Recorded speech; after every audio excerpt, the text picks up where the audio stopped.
Um, well, I don't think it was luck. I think it was definitely a really impressive campaign, and from my perspective, probably more a little bit more in the digital world than some of the other people in here. It was really interesting in the ways that it combined sort of good old-fashioned organizing with a lot of the new social media techniques. And so the student angle, I think, was a particularly clear example of that. So Liz Kramer, she worked with Washington University. She was a former student there, and she was involved in a lot of previous work on, I think, in the 2008 campaign, and she invented the legendary Miss Metrolink prom, you know, where a bunch of students would, or not necessarily students, but people would, you know, dress up like a formal prom and go hang out on the metros, and it was a grand time had by all.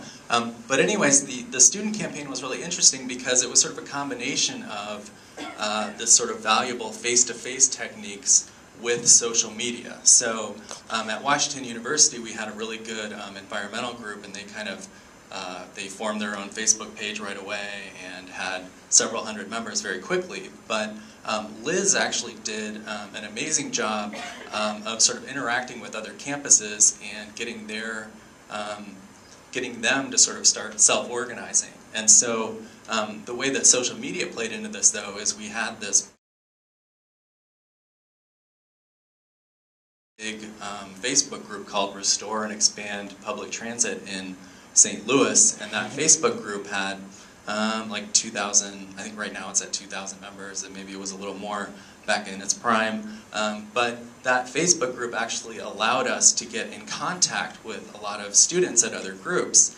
And then Liz would sort of do the face-to-face organizing that really, you know, makes these relationships happen and makes events happen. So, for example, she met a group of students at Merrimack Community College through Facebook, and then they ended up holding like a metro day on campus, and they had a lot of their own sort of fun activities and really got that campus involved. And similarly, at UMSL, she got connected with some people through Facebook, and the environmental student group at UMSL did tabling for a day, and likewise at Webster University in SLU, she, you know, was able to reach out to them. So it was just this sort of interesting interaction, I thought, where the social media aspect was really important in making those initial connections, but then it was really kind of the sort of old-fashioned face-to-face connections of, you know, having a meeting and talking to people and, you know, suggesting some things that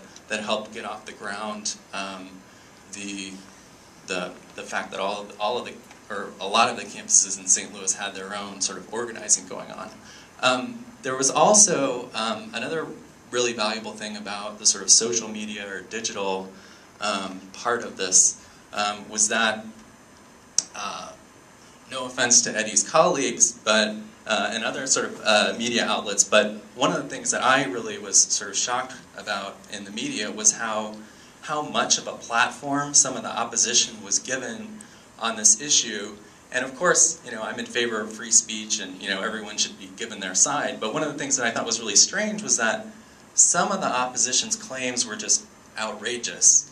And if you don't believe me, you can Google something John Nations wrote for The Beacon, where he sort of went through a bunch of these outrageous claims.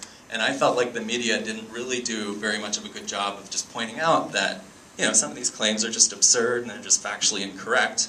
But another thing is that they sort of described the opposition in these terms as if they were well organized and like had this sort of massive community backing, when in reality the largest sort of anti-transit rally there was during the campaign was 25 people, and they tried to raise $10,000 and they only got $750.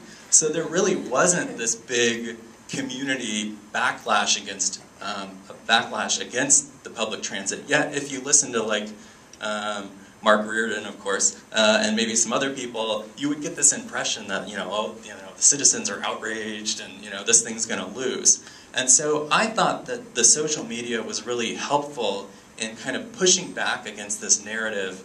I felt like, for me, if I was only paying attention to some of the mainstream media, Probably not counting, you know, the excellent editorials of the Post-Dispatch, but, you know, a lot of the other types of media, you would be really depressed and you think, oh, you know, I don't